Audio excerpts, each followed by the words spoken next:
आजको भिडियोमा म आन्दोलनमा भाग लिनेवाला छु। घरमै बसेर इन्टरनेट छँदैछ, रिमोट आन्दोलन। पहिला पालीको +2 ब्याच वाज कोरोना ब्याच, म परे नो एनजी ब्याच। तर अहिले इट्स टाइम फर आन्दोलन ब्याच। गर्नै आएन यार, एकचोटि सरलाई कल गरेर सोध्नु पर्यो यार।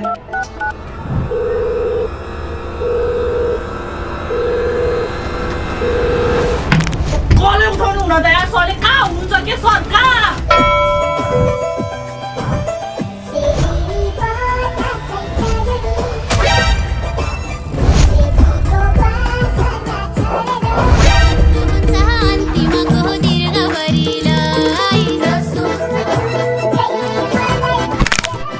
टिचरहरूको शाहरुख खान, एक्टिङको बादशाह, born to be dancer but force to be teacher, स्कुलभरि पपुलर बच्चाहरूको हिरो, जताततै भाइरल पत्रकारहरूको फेभरेट होम राज सर। 24 घण्टामा 2वटा भिडियोमा मात्रै 15 मिलियन भ्युज आएको थियो भने मेरो टोटल प्रोफाइलमा 40 मिलियन भ्युज आएको थियो। लास्ट भाइरल हुनुभयो के यार। अब अर्को पालि आन्दोलनमा म 100% जानेवाला छु के। नाच्न नआए भने सुन भइ हराएर आउँछु। सुन अब के गर्ने, रुने बाहेक अब के गर्नु मैले। अब आरेका बच्चाहरू भेट्यो भने यसो गर्नु। अटोग्राफ लिन बच्चाहरू आमा। सर आन्दोलनमा भाइरल हुनु भएपछि त सरको त भावै बढ्यो होला के। म 1 लाख घटी पढाउँदिनँ के, 1 पिरियडको 1 लाख। तुमने बिगाडा था।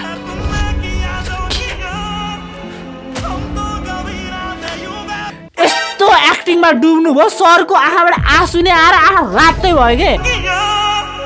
सरले धरि प्रमोसन गर्न थाल्नुभयो के। यहाँ फनी सरको प्रमोसन गर्दै हुनुहुन्छ यार। मैले कहिले पाउने के प्रमोसन, मैले कहिले पाउने?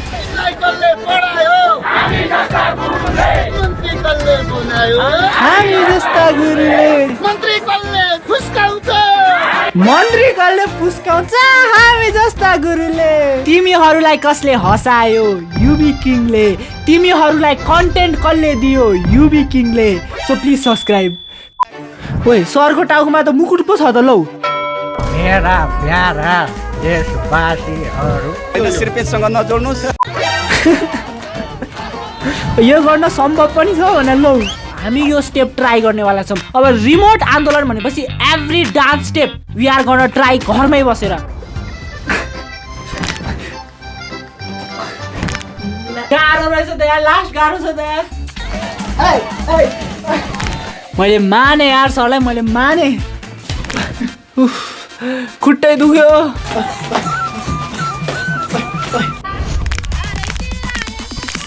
बुवालाई नाच्न आउँदैन है, तर जस्तो आउँछ त्यस्तै नाच्दै हुनुहुन्छ के, डिट्टु म जस्तो। साडी लाएर नाचेछ यार। यो चाहिँ अति भयो। म अब साडी लाएर चाहिँ म नाच्दिनँ, यो चाहिँ अति नै भयो। के साडी लाएर नाच्छु भन्न ठानेको?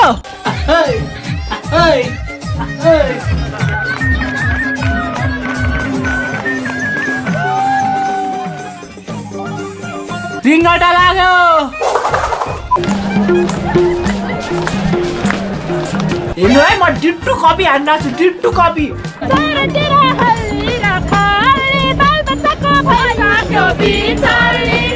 बाल बच्चाको बिच चल्ने त अब हजुरले आन्दोलन गरेर भएको होइन र? Oh my God! शान्तिपूर्ण आन्दोलन भने यही हो के। प्रहरीलाई फुल ऱ्याप।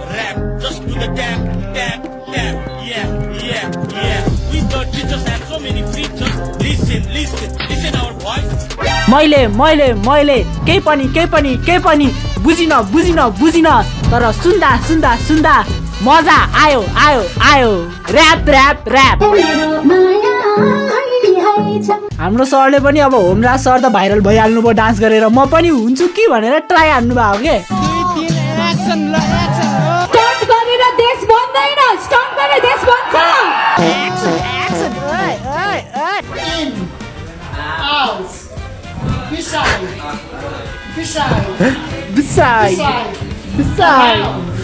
यस्तो खतरा इङ्ग्लिस टिचर भयो त जिन्दगी झ्याउ लाग्दैन थियो नि यार।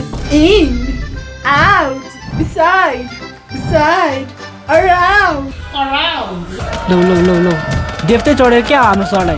एकजना शिक्षक नाच्दा नाच्दै देउटा चढेपछि उनले आफूले लगाएको सुरुवाल खोलेका छन्। भगवानले धरि शिक्षा शिक्षा अयन यन थियो कि यन थियो के थियो शिक्षा यन आन्दोलन ट्यालेन्ट सो भइसक्यो क्या यार नेपाल गट लेटेन यहाँ चलिरहेको छ टिचर्सहरू आन्दोलनमा ढले ढले सरकार पनि ढले ढले हाम्रो स्टुडेन्ट धरि ढले ढले सरकार र शिक्षक आन्दोलनको कारणले एउटा विद्यार्थी नै एउटा कठिन अवस्थामा पुगेको अवस्थामा हामी विद्यार्थी हौँ। तर हो यार अहिले सबभन्दा गाह्रो भनेको +2 स्टुडेन्ट्सहरूलाई भइरहेको छ के कक्षा 12 को वार्षिक परीक्षा रोकिने सम्भावना बढेको छ। राष्ट्रिय परीक्षा बोर्डले कक्षा 12 को परीक्षा नरोकिएको जनाएको छ। कक्षा 12 को परीक्षा हुने विषयमा थप अन्योलता देखिएको छ।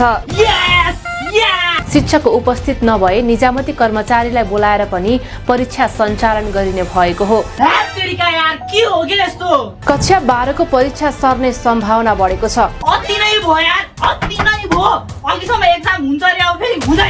अन्ततः कक्षा 12 को परीक्षा स्थगित भएको छ।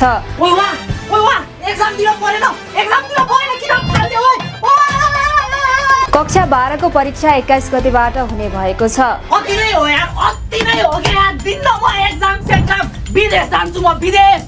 डाका फटा तस्करी बलात्कारी भर्सरी सुन्न मसुन्न मुन्द्रे मुसाले कुण्डले चुण्डले पिण्डले माफिया माफिया हाम्रो राष्ट्र हो। ज्यानमा र असत्य अपराधी सामन्तवाद नोकरसाथ दलाल पुँजीवाद बोले ढोले नबोले भुके चम्चे छाते डन नेपाली टिचरले मात्र यसरी बोल्न सक्छ।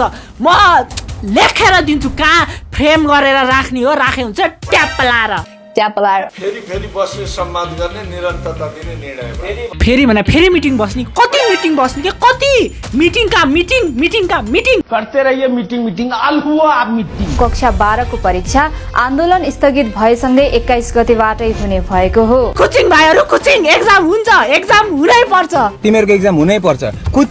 कोचिङ विज्ञानमा ऊ प्रकृतिको रक्षा गर्छ त्यो विद्यार्थी फेलै हुँदैन। इङ्ग्लिसमा ऊ मोबाइल चलाउन सक्छ गुड मर्निङ गुड आफ्टरनुन लेख्छ फेलै हुँदैन। हाम्रो सरले भनेको अनुसार रिजल्टहरू चेक हुने हो भने 100% पास रेट हुन्छ। पढ्नै पर्दैन नि जन्मेको बच्चाले नि यति गरिदिन्छ। सर म्यामहरूले गुरु भनेको गुरु हो हामी हिंसा गर्दैनौँ भनेर देखाउनु भएको छ भनेर भनेको त लास्टमा ढिसुम भइहाल्यो।